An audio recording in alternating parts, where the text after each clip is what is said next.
নমস্কার বন্ধুরা, আজকের রেসিপি মাছের তেল বেগুনের চচ্চড়ি। একটা গোটা বেগুনকে ধুয়ে ছোট ছোট করে কেটে নিলাম।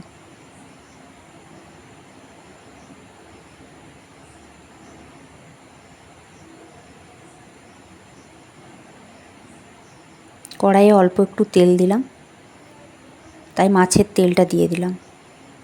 মাছের তেলটা ভালো করে একটু নেড়ে একটু ভাজা হয়ে এলে কুচনো বেগুনটা আমি দিয়ে দিলাম।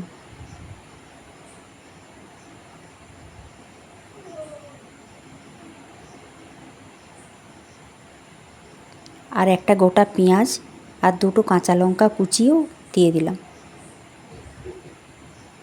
একটু হলুদ গুঁড়ো আর 1 চামচ নুন দিয়ে ভালো করে নেড়ে ঢাকা দিয়ে দিলাম।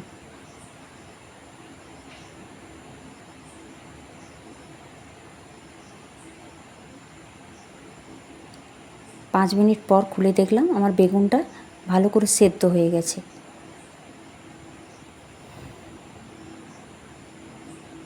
হাফ চামচ গুঁড়ো লঙ্কা দিলাম, আরও ভালো করে ভেজে নিলাম। মাছের তেল বেগুন ভালো করে ভাজা হয়ে গেলে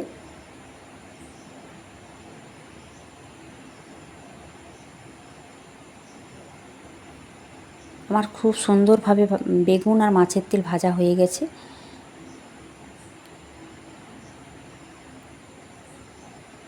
খুব মুখরোচক রেসিপি, বানিয়ে দেখতে পারেন।